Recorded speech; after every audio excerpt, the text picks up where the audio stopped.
भूतल परिवहन मंत्री नितिन गडकरी ने एक बार फिर जासूसी की खबरों का खंडन किया है।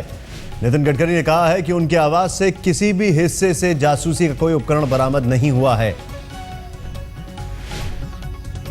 बड़ी खबर, भूतल परिवहन मंत्री नितिन गडकरी ने एक बार फिर से जासूसी की खबरों का खंडन करते हुए कहा है कि उनके आवाज से किसी भी हिस्से से जासूसी का कोई उपकरण बरामद हुआ ही नहीं है।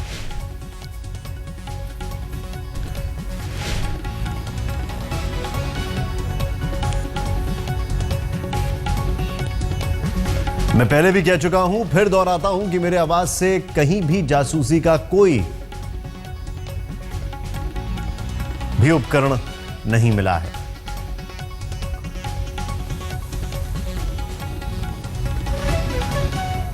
लेकिन इस पूरे विषय पर सियासत जमकर हो रही है। कांग्रेस को एक मुद्दा मिल गया है, जवाब बीजेपी भी दे रही है। इसके बारे में तो जो विक्टिम खुद नितिन गडकरी जी इस पर कुछ नहीं कहना चाहते, तो हम लोग क्या कहेंगे। एक तरह से आपको लगता है कि विश्वसनीयता और ट्रस्ट डेफिसिट का मामला उठता है कि एक मंत्री के घर में उनकी गाड़ी में बग्स इस तरह से मिलते हैं, जाहिर तौर पे वो साफ तौर पे डिनाई भी नहीं कर रहे हैं इस मसले को। ये तो आप उन्हीं से पूछिए ना, हमारे यहाँ तक हमारा सवाल है। माननीय भूतपूर्व प्रधानमंत्री जी ने तो इस बात को कह ही दिया है कि इस बात का स्पष्टीकरण केंद्र सरकार को देना चाहिए। जिस तरह से पहले स्नूप गेट का मसला सामने आया था, तो स्नूपिंग को लेकर पहले से काफ़ी चर्चा में रहे हैं मौजूदा प्रधानमंत्री। आपको लगता है कुछ ना कुछ कनेक्शन? इसमें मैं क्या कह सकता हूँ, ये भारतीय जनता पार्टी का अपना अंदरूनी मामला है, और इसमें अगर नितिन गडकरी जी का फ़ोन टैपिंग अगर हो रहा है और माननीय प्रधानमंत्री जी का जो पुराना रिकॉर्ड है जी, गुजरात का जी, अमित शाह जी का जो पुराना रिकॉर्ड है जी, उससे अगर जोड़ा जाए तो इसका स्पष्टीकरण आना चाहिए।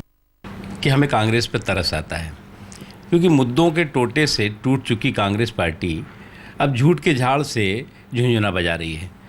तो जो पार्टी मुद्दों के टोटे से टूट चुकी हो, बिखर चुकी हो, वो झूठ के झाड़ से झुंझुना बजा करके वो कौन क्या पाना चाहती है, क्या हासिल करना चाहती है, ये वो जाने।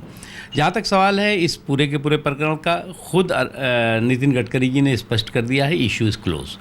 अब उसके बाद इसको बात का बतंगड़ बनाना कहीं ना कहीं राजनीतिक हताशा उनकी कांग्रेस पार्टी की, और राजनीतिक हताशा के साथ साथ जो चुनाव में उनका बुरा हश्र हुआ है, तो उस हार के हैंगओवर से अभी भी वो बाहर नहीं निकल पा रहे हैं। लेकिन नकवी जी, कल पूर्व प्रधानमंत्री मनमोहन सिंह ने भी ये बात कही कि ये जांच का विषय है। अगर किसी केंद्रीय मंत्री के घर पर ऐसा पाया जाता है और संसद में इस विषय को कांग्रेस उठाएगी, ऐसा सीधे सीधे दिग्विजय सिंह मनमोहन सिंह जी बेचारे कम बोलते हैं, बहुत अच्छे शरीफ व्यक्ति हैं, और बोले भी तो झूठ बोले, और ऐसा बोले कि जिसका कि कहीं ना कोई सर है ना पैर है।